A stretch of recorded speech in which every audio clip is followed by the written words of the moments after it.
మీ ఎలాంటి వ్యాపార ప్రకటనలకైనా వెంటనే మా ఛానల్ సంప్రదించండి. అందరికి నమస్కారం, నేను శిరీష. ఈరోజు మనతో పాటు ఉన్నారు certified tarot card reader, crystal healer Sreeja గారు. అక్కతో మాట్లాడదాం. అక్క నమస్తే. నమస్తే అక్క, 2025 చూస్తుండగానే అయిపోయింది సక్సెస్ఫుల్గా. సో 2026కి వస్తున్నాం. సో ముఖ్యంగా చూసుకుంటే కర్కాటక రాశి వరకు ఎలా ఉండబోతుంది అంటారు? ఎలాంటి జాగ్రత్తలు తీసుకొచ్చారు చూద్దాం. శిరీష, కర్కాటక రాశి వాళ్ళకి యాక్చువల్గా 95% అనేది చాలా అనుకూలంగా ఉంది. సో ఎప్పుడైతే వీళ్ళు ఎప్పుడు అనుకూలంగా ఉంటుందంటే మెంటల్గా చాలా కన్ఫ్యూజన్లో ఉంటారు.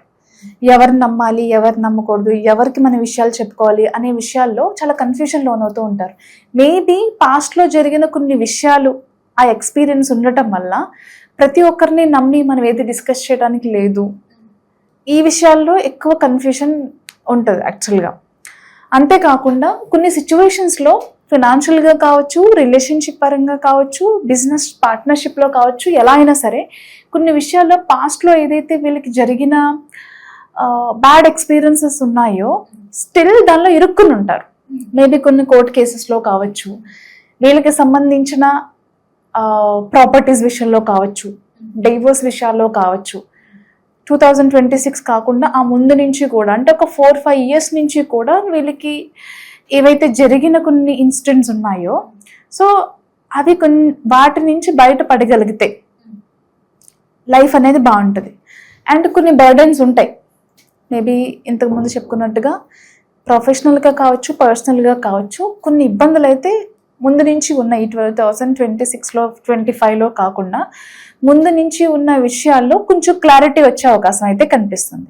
అంటే వీళ్ళకున్న కోర్ట్ కేసెస్, ఆస్తికి సంబంధించి, అలాగే డివోర్స్కి సంబంధించిన విషయాల్లో ఖచ్చితంగా 100% రిలీఫ్ అయితే ఉంది. అంటే ఎప్పటి నుంచో క్యారీ అవుతున్న ఒక బర్డెన్ ఏదైతే ఉందో ఈ ఇయర్లో ఖచ్చితంగా దాని నుంచి బయటపడతారు. అంతేకాకుండా ఇంట్లో మంచి శుభవార్తలు వినే అవకాశం కనిపిస్తుంది. మేబీ సెకండ్ చైల్డ్ ప్రెగ్నెన్సీకి సంబంధించిన మంచి గుడ్ న్యూస్ వినటం కానివ్వండి, అలాగే కొన్ని సెలబ్రేషన్స్, హౌస్ వార్మింగ్ కానివ్వండి, ఏదన్నా ఇల్లు తీసుకోవటం, ఏదన్నా ప్రాపర్టీస్ మీద ఇన్వెస్ట్ చేసుకోవటం, గృహప్రవేశాలు, అంటే ఇంటికి సంబంధించి మెయిన్గా శుభకార్యాలు ఎక్కువ జరిగే అవకాశం ఉంది.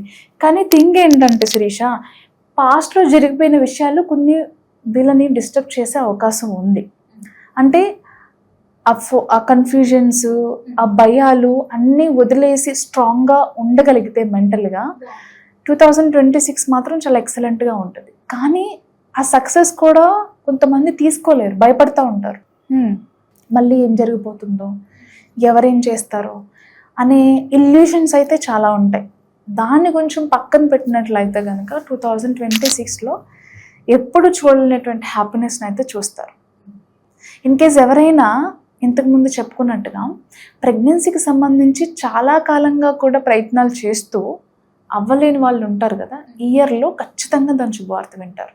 సో అంటే వీళ్ళు ఎప్పటి నుంచో చేస్తున్న ప్రయత్నాలు సక్సెస్ అవ్వక కొంచెం డిసప్పాయింట్మెంట్లో ఉన్న వాళ్ళకి 2026 చాలా మంచి ఎక్స్పీరియన్స్ అనేవి ఇస్తుంది. ఒక స్టూడెంట్స్కి ఎలా ఉంటుందంటారు? మరి స్టూడెంట్స్ చూసుకుంటే ఇంతకుముందు అనుకున్నట్టుగా వీళ్ళు ఏంటంటే ముందున్న పాసిబిలిటీస్ కాకుండా ఇంకేదో కావాలని ఆలోచిస్తూ ఉంటారు అతిగా. అంటే ముందు చాలా మంచి పాసిబిలిటీస్ ఉంటాయి, ఈవెన్ అచీవ్ చేస్తారు, కానీ ఎందుకో సాటిస్ఫై అవ్వరు. ఇంకా ఏదో కావాలి, ఇంకా ఏదో చెయ్యాలి, మంచిదే, కానీ ఓవర్ థింకింగ్లో ఉంటారు, కంపేర్ చేసుకుంటూ ఉంటారు. ఎప్పుడైతే పిల్లల్లో కావచ్చు, ఈవెన్ ఈ జాబ్ ముందు వరకు కూడా జాబ్ చేసే వాళ్ళు కూడా ఈ కంపారిజన్ అనేది ఏదైతే ఉంటుందో జనరల్గా జనాల్ని మానసికంగా, మెంటల్గా ఎక్కువ కిల్ చేసేది ఏంటంటే ఈ కంపారిజన్. సో అదొక్కటి పక్కన పెట్టినట్లయితే కనుక స్టూడెంట్స్కి కూడా మంచి ఆపర్చునిటీస్ ఉంటాయి. సో అన్ని విషయాల్లో కూడా తనను అంటే ఫోకస్ అనేది చాలా ఎక్కువ అయిపోద్ది. అన్నిట్లో నేనే ఉండాలి, నేనే చేయాలి, నేను నేను నేను అనేది చాలా ఎక్కువ ఉంటుంది. సో ఎంత చేసినా కానీ వాళ్ళకి ఇంకేదో చేయాలి అనే ఇదితో ఎక్కువ ఓవర్గా ఆలోచిస్తూ ఉంటారు, ఓవర్ థింకింగ్. అదొక్కటి కనిపిస్తుంది. Rest education everything will be fine, కానీ మెంటల్గా ఆ నేను అనేది కొంచెం తగ్గించుకుంటే బాగుంటుంది. అక్కడ జాబ్ చేసే వాళ్ళకి, ఉద్యోగంలో ఉన్న వారికి, జాబ్ చేసే వాళ్ళకి ఖచ్చితంగా ఎక్సలెంట్గా ఉండబోతుంది. ఎలా అంటే ప్రమోషన్స్ బాగుంటాయి, సాలరీ ఇంక్రిమెంట్స్ బాగుంటాయి, మరీ ముఖ్యంగా ఆన్ సైట్ ఆపర్చునిటీస్ కోసం చాలా రోజుల నుంచి, మంత్స్ నుంచి, అంటే మేబీ లాస్ట్ ఇయర్ ఎవరైనా దగ్గరకు వచ్చి మిస్ అయిన వాళ్ళు ఉంటారు కదా, ఈ ఇయర్ 100% ఉంది ఛాన్స్. సో ఆ ఛాన్సెస్ అనేవి చాలా ఎక్కువ ఉన్నాయి. అలాగే విమెన్స్లో కూడా ఎవరైనా ఒక మేనేజర్ పోస్ట్ కానీ, ఒక హెచ్ఆర్, ఇలా పెద్ద పోస్టులు అనేవి ఉంటాయి కదా. సో దానికి సంబంధించి ఎప్పటి నుంచి ఒక గుడ్ న్యూస్ వినాలి అనుకునే వాళ్ళకి ఇయర్ ఎక్కువ పాసిబిలిటీస్ ఉన్నాయి. అక్క, ఎవరికైతే మ్యారేజ్ అవ్వలేదో, సో మ్యారేజ్కి ప్రయత్నిస్తూ ఉంటారు కదా, సో వాళ్ళకి ఏమన్నా ఛాన్సెస్ ఉన్నాయా ఈ ఇయర్లో? మ్యారేజ్కి, ప్రెగ్నెన్సీకి, అలాగే లవ్ మ్యారేజ్ చేసుకోవాలనుకునే వాళ్ళకి ఇయర్ చాలా అనుకూలంగా ఉంది. ఇప్పటి వరకు మనం 3 రాశులు చూసాము, కానీ కొంచెం పెళ్ళిళ్ళకి, లేకపోతే లవ్ మ్యారేజ్కి, అరేంజ్డ్ మ్యారేజ్కి, ప్రెగ్నెన్సీస్కి సంబంధించి ఈ రాశికి మాత్రం చాలా అనుకూలంగా ఉంది. అంటే ఒక సెలబ్రేషన్స్, ఎంగేజ్మెంట్కి సంబంధించి మేబీ ఎవరైనా అంటే చాలా ఇయర్స్ నుంచి ఒప్పించాలనే ప్రయత్నంలో మేబీ చాలాసార్లు ఫెయిల్ అయి ఉండొచ్చు, కానీ ఇంకా ఏముందిలే చేసేద్దాం అనే పేరెంట్స్ మైండ్ సెట్ వస్తుందేమో. ఏమంటారు, ఆ రెస్పాన్స్ అనేది పాజిటివ్గా వచ్చే అవకాశం 100% ఉంది. సో ఇయర్ పెళ్ళిళ్ళకి, లవ్ మ్యారేజ్ అయినా, అరేంజ్డ్ మ్యారేజ్ అయినా, ప్రెగ్నెన్సీస్కి సంబంధించి, అలాగే ఏదైనా కుదుర్చుకొని కొన్ని కారణాల వల్ల ఎవరైనా ఎంగేజ్మెంట్, పెళ్లి వరకు వెళ్లకుండా ఉన్న వాళ్ళకి కూడా ఈ ఇయర్లో 100% ఎక్కువ పాజిటివ్ రెస్పాన్స్, అదే రీజన్స్ అనేవి ఉన్నాయి. అక్క, ముఖ్యంగా ఈ రాశిలో ఉన్న కర్కాటక రాశి వాళ్ళు ఉన్న ఈ రాజకీయ రంగం, పొలిటీషియన్స్ అయినా, ఫిలిం ఇండస్ట్రీ అయినా, సో వీళ్ళకి ఎలా ఉంటుందంటారు? మరి ఫిలిం ఇండస్ట్రీ వాళ్ళకి చాలా బాగుంటాయి యాక్చువల్గా. ఈ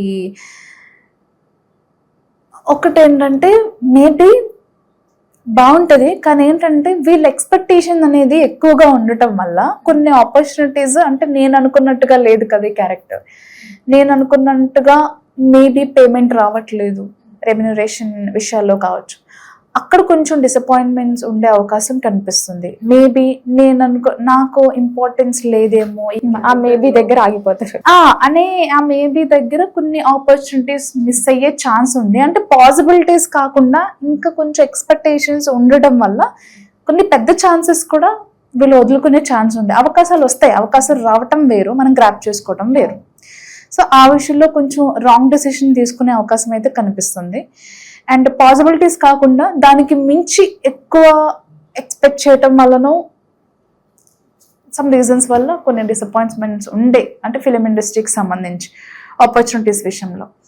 బట్ ఏంటంటే గ్రాప్ చేసుకోవాలి, మనీ ఎర్న్ చేసుకోవాలి, వచ్చింది మనకి మంచి రోలే, కానీ నేను ఎక్కువ ఎక్స్పెక్ట్ చేస్తున్నానేమో అనే ఆలోచన విధానం వీళ్ళకి ఉండగలిగినట్లయితే కనుక ఖచ్చితంగా సక్సెస్ అవుతారు. ఓవర్ థింకింగ్లో ఉండి ఓవర్ ఎక్స్పెక్టేషన్స్ పెట్టుకుంటే మిస్ అయ్యే ఛాన్సెస్ ఉన్నాయి. మరి ముఖ్యంగా ఈ రాజకీయ రంగంలో ఉన్న పొలిటీషియన్స్లో ఉన్న వాళ్ళకి ఎలా ఉంటుంది? పొలిటీషియన్స్లో ఉన్న వాళ్ళకి చాలా బాగుంది. ఓకే, అండ్ ఏదైనా కొన్ని మార్పులు జరగచ్చు, చాలా పాజిటివ్గా వాళ్ళ లైఫ్లో మార్పులు అనేవి జరగచ్చు. అంటే ఒక మంచి రికగ్నైజేషన్ రావటం, జనాలు వాళ్ళని బాగా గుర్తించడం, అండ్ వాళ్ళు కూడా ఇది చేస్తే మనం జనాల్లో బాగా కనిపిస్తాం, మనం హైలైట్ అవుతాము అనే విధంగా కూడా కొన్ని యాక్టివిటీస్లో వాళ్ళు యాక్టివ్గా ఉండటం కావచ్చు, లేదా కొన్ని విషయాల్లో వాళ్ళు కొన్ని చారిటీస్ చేయటం, అంటే జనానికి ఏదైతే అవసరమో అలాంటి విషయాల్లో వీళ్ళు ఎక్కువ కనిపించడం వల్ల ఎక్కువ వాళ్ళ గురించి మాట్లాడుకునే అవకాశం కనిపిస్తుంది. అండ్ గుర్తింపు కూడా చాలా లభిస్తుంది ఈ టైంలో. అక్క, హెల్త్ పరంగా ఎలా ఉంటుందంటారు? ఏదైనా జాగ్రత్త తీసుకోవచ్చు? హెల్త్ పరంగా నాకు పెద్ద ఇబ్బందులు ఏం కనిపించట్లేదు, కానీ ఏదైనా వాటర్ స్పోర్ట్స్, లేదు ఏదైనా ట్రిప్స్కి వెళ్ళినప్పుడు అక్కడ మేబీ కొన్ని బీచెస్లో కానివ్వండి, ఏదైనా మౌంటైన్స్కి వెళ్ళినప్పుడు అక్కడ నీళ్ళు ఎక్కువ ఉంటాయి, లేకపోతే ఏదైనా ప్రమాదానికి సంబంధించిన ప్లేస్ అన్నప్పుడు జాగ్రత్తలు తీసుకోండి. అంటే ఓవర్ ఎక్సైట్మెంట్తో ఇబ్బందులు కొని తెచ్చుకోవద్దు. వాటర్ విషయంలో అంటే ఒక రకంగా జలగండ అని చెప్పచ్చు. సో అలాంటి విషయాల్లో జాగ్రత్తగా ఉండాలి. ఓవర్ ఎక్సైట్మెంట్ అనేది అసలు పనిచేయదు. హెల్త్ పరంగా చూసుకుంటే కనుక మెంటల్గా ఎక్కువ ఓవర్ థింకింగ్లో ఉంటారు, కొన్ని రాంగ్ ఎజంప్షన్స్ కూడా ఉంటాయి. సో వాటి విషయాల్లో జాగ్రత్తగా ఉండాలి. అక్క, ఓవరాల్గా మరి ఈ రాశి వారికి మంచిగా ఉండాలంటే ఎలాంటి రెమెడీస్ చేయొచ్చు అంటారు? కొన్ని వాటర్ థెరపీస్ ఉంటాయి. సో మనం స్నానం చేసేటప్పుడు ఒక బకెట్ ఆఫ్ వాటర్లో మనకి నెగిటివ్కి సంబంధించిన కొన్ని నెగిటివ్ ఎనర్జీస్ని అబ్జర్వ్ చేసుకుని కొన్ని క్రిస్టల్స్ ఉంటాయి. బ్లాక్ టర్మలిన్ కావచ్చు, బ్లాక్ అబ్స్టిడియన్, స్మోకీ క్వార్ట్స్, కొన్ని క్రిస్టల్స్ ఉంటాయి అన్నమాట. అవి ఆ బకెట్లో ఎప్పుడూ అలాగ ఉంచేసుకోవచ్చు. సో అవి ఇంట్లో తెచ్చి పెట్టుకోవడం, బకెట్లో ఉంచుకొని రెగ్యులర్గా ఆ నీళ్ళతో స్నానం చేయటం. అండ్ ఎప్పుడైనా హెల్త్ బాగాలేదు, చాలా లో అయ్యో, ఎందుకో బాగా డిస్టర్బెన్స్గా అనిపిస్తుంది, మెంటల్గా హార్ట్ అంతా హెవీగా ఉంది అని అనుకున్నప్పుడు జస్ట్ ఒక కాఫీ పౌడర్, ఇయర్ అంతా కూడా కాఫీ పౌడర్ తెచ్చుకోండి. మంచి coffee powder and salt, rock salt. Yeah. So ఇది ఎందుకనంటే కాఫీ సాల్ట్ మిక్స్ అయినప్పుడు మనం ఎప్పుడైతే బాడీలో దాన్ని ఇలా అయితే రబ్ చేసుకుని, మన 2 చేతుల్లో వేసుకుని రబ్ చేసుకుని బాడీ అంతా చక్కగా స్క్రబ్ చేసుకోవాలి. చేసుకోవటం వల్ల ఏం జరుగుతుందంటే ఏదైనా మనకి మనం సెల్ఫ్గా క్రియేట్ చేసుకున్న నెగిటివిటీ కావచ్చు, ఎవరైనా అదే పనిగా మన గురించి మాట్లాడుకోవడం, మన సక్సెస్ గురించి మాట్లాడుకోవడం వల్ల కూడా పాజిటివ్గా మాట్లాడుకుంటే పాజిటివే, కానీ మనం అంటే పడలేని వాళ్ళు మన గ్రోత్ని చూసి తట్టుకోలేక నెగిటివ్గా మాట్లాడుతూ ఉంటారు. అండ్ ఆల్సో ఏదైనా ప్లేసెస్కి వెళ్ళినప్పుడు కూడా కొన్ని ఎనర్జీస్ అనేవి మన బాడీకి, మన మైండ్కి పడవు. సో అలాంటివి ఉన్నప్పుడు హార్ట్ హెవీగా అనిపిస్తుంది. అలాంటి మనుషులు మన గురించి మాట్లాడుకుంటున్నప్పుడు కూడా ఇలాంటి డిస్టర్బెన్సెస్ అనేవి ఉంటాయి. కాబట్టి just coffee and salt 2 mix చేసుకున్న తర్వాత ఇలా రబ్ చేస్తున్నప్పుడే ఎవరి ప్రభావం అయినా నా మీద ఉంటే, చెడు దృష్టి, చెడు ప్రభావం, చెడు మాటలు, ఏదైనా ప్లేస్కి వెళ్ళినప్పుడు ఏదైనా ఎనర్జీస్ మనకి ఎఫెక్ట్ అవుతున్నప్పుడు కూడా, so I'm releasing all the negative energies, blockages, illness, pain, stiffness, ఇలాంటివన్నీ. అంటే తెలుగులో అయినా చెప్పుకోవచ్చు, ఇంగ్లీష్లో అయినా చెప్పుకోవచ్చు. అక్క ఇప్పుడు కాఫీ పౌడర్ క్రిస్టల్ అన్నాం కదా, సో ఇప్పుడు అదంతా పొడి ఉంటుంది కదా కాఫీ పౌడర్, మనం బాడీకి పెట్టుకున్నప్పుడు అందులో ఏమైనా వాటర్ అట్లా ఏమైనా యాడ్ చేయమంటారు? లేదు, యాక్చువల్లీ మనం ఆల్రెడీ వెట్ ఒక 2 marks 3 marks తీసుకుంటాం కదా, అప్పుడు బాడీ వెట్గానే ఉంటుంది కదా. సో జస్ట్ అంటే ఇది హెడ్కి తీసుకోవచ్చు. మరీ చెప్తున్నాను, ఎందుకంటే సాల్ట్ హెయిర్కి వాడడం అనేది మంచిది కాదు. హెయిర్ టైట్ చేసేసుకుని just only body bath, okay, only body bath వరకే. అండ్ రాస్తున్నప్పుడు కూడా అనుకోవాలి, అంటే నా మీద ఎవరు చెడు ప్రభావం, చెడు దృష్టి ఎలా ఏదైనా ఉంటే, నెగిటివ్ ఎనర్జీస్, బ్లాకేజెస్ ఏదైనా ఉంటే నేను ఈ క్షణం వాటిని వదిలేస్తున్నాను అని చెప్పుకొని జస్ట్ అంత స్క్రబ్ చేసిన తర్వాత ఆ బకెట్ ఆఫ్ వాటర్ తీసుకుని జస్ట్ దాని తర్వాత ఏం చేస్తారు అని అంటే, దేవుడు దండం పెట్టేసుకున్నాక పూజ రూమ్లోకి వెళ్ళి దండం పెట్టుకోవడం. సాంబ్రాణి ధూప్ స్టిక్ ఉంటుంది కదా, సాంబ్రాణి ధూప్ స్టిక్ వారంలో 2 సార్లు ఇల్లంతా వేసుకోవటం, అలాగే మన బాడీకి కూడా సాంబ్రాణి ధూపం మనం చూపించుకోవటం వల్ల కూడా ఇలాంటి ఎనర్జీస్ ఏవైతే ఉన్నాయో, అలాగే ఆరోగ్యం, తరచుగా పిల్లలకి, పెద్దవాళ్ళకి ఆరోగ్యం బాగాలేదు అనుకునే వాళ్ళకి కూడా ఇది చాలా హెల్ప్ అవుతుంది ఈ రెమెడీ. సో వీక్లీ 2 times చేయాలి. అక్క ఓవరాల్గా 2026 కర్కాటక రాశి వారికి ఎలా ఉండబోతుంది, ఎలాంటి జాగ్రత్తలు తీసుకోవాలి, చాలా చక్కడైన రెమెడీ చెప్పారు. So thank you so much. Thank you.